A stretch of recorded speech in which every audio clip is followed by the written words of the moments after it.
Hello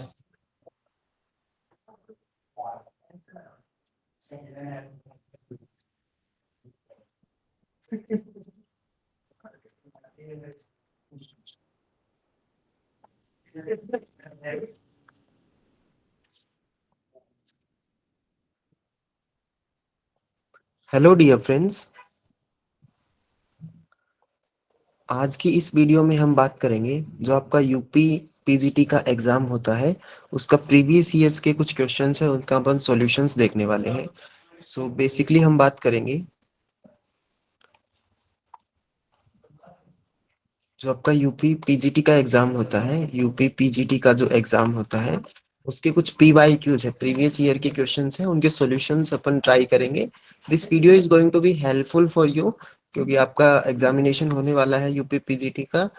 approximate Jan या Feb के अंदर आपका एग्जाम होगा। So this video is going to be very very helpful for you.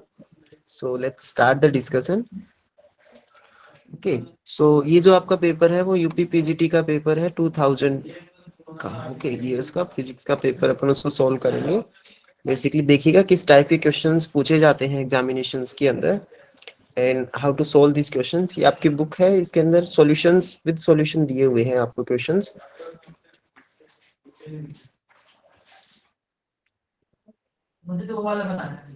Okay, so let's discuss the question number one.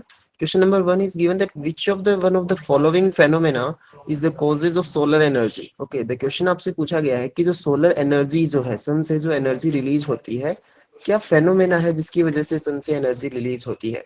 तो ध्यान रखिएगा कि जो सन से एनर्जी रिलीज होती है वो न्यूक्लियर फ्यूजन रिएक्शन होती है। ओके, न्यूक्लियर फ्यूजन रिएक्शन के थ्रू होता है। दो हाइड्रोजन के एटम जब मिलेंगे, इन दैट केस आपका एक हीलियम का एटम बनेगा एंड देन कुछ हाई अमाउंट में एनर्जी निकलती है। ये जो है ये आपका बेसिक सोर्स है सोलर एनर्जी का। ओके, तो ये तो अपने क्वेश्चंस का आंसर हो गया कि सोलर एनर्जी जो है उसका फेनोमेना कौन सा है, देन न्यूक्लियर फ्यूजन है। तो उसके अलावा और क्या क्या क्वेश्चंस आने वाले एग्जामिनेशन में बन सकते हैं, तो ध्यान रखिएगा। क्वेश्चन आपसे पूछा जा सकता है कि न्यूक्लियर फिजन क्या होता है, न्यूक्लियर फिजन की प्रोसेस आपसे पूछी जा सकती है। रेडियो एक्टिव डिसइंटीग्रेशन के ऊपर आपके ऊपर क्वेश्चन बन सकता है, तो ध्यान रखना है अपने को। न्यूक्लियर जो रिएक्शंस होती है वहां से भी क्वेश्चंस बन सकते हैं। तो बेसिकली हमने को पता चला इस क्वेश्चन से कि कौन से इंपॉर्टेंट टॉपिक्स है जो अपने यूपी पीजीटी के एग्जाम के लिए इंपॉर्टेंट है। जो फर्स्ट वन इंपॉर्टेंट है वो अपना इंपॉर्टेंट होने वाला है nuclear fission. Nuclear fission important topic है, यहाँ से क्वेश्चंस बन सकता है। तो ध्यान रखिएगा कि न्यूक्लियर फिजन की प्रोसेस क्या होती है। राइट, एटम बम किस प्रिंसिपल पे वर्क करता है, हाइड्रोजन बम किस प्रिंसिपल पे वर्क करता है। राइट, कौन सा सोर्स आप काम में लेते हो न्यूक्लियर फिजन के अंदर। न्यूक्लियर रिएक्टर के ऊपर आपसे क्वेश्चन पूछा जा सकता है। राइट, न्यूक्लियर रिएक्टर से भी एग्जामिनेशन में क्वेश्चन पूछा जा सकता है। राइट, कौन सा सोर्स काम में लेते हैं, मॉडरेटर कौन सा होता है। राइट, कूलेंट के फॉर्म में आप क्या काम में लेते हो। तो ये सब क्वेश्चंस आपसे पूछे जा सकते हैं। उसके अलावा रेडियो एक्टिविटी के ऊपर क्वेश्चंस आपके बन सकते हैं एग्जामिनेशन के अंदर। तो जो रेडियो एक्टिविटी के जो बेसिक बेसिक कंसेप्ट है उनको आप ध्यान में रखिएगा। फॉर एग्जांपल रेडियो एक्टिविटी का जो एक्सपोनेंशियल कर्व है उसको ध्यान में रखिएगा। एक्सपोनेंशियल जो इक्वेशन होती है यहाँ से आपका क्वेश्चन बन सकता है।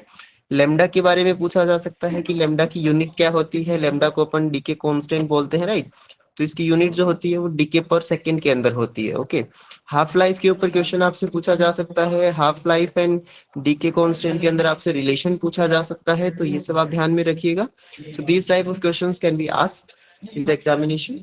सो moving into the question number 2, देखिएगा क्वेश्चन नंबर 2 आपसे पूछा गया है the half life of a radioactive element. Okay, so जो क्वेश्चन है वो रेडियो एक्टिविटी से बना है। हाफ लाइफ जो है रेडियो एक्टिव एलिमेंट का वो आपको गिवन है 4 मिनट है। सो बेसिकली आपको क्वेश्चन में क्या गिवन है, जो टी हाफ है उसकी वैल्यू आपको 4 मिनट गिवन है। The radio active part left after 12 minute, 12 minute के बाद में कितना रेडियो एक्टिव अमाउंट बचेगा।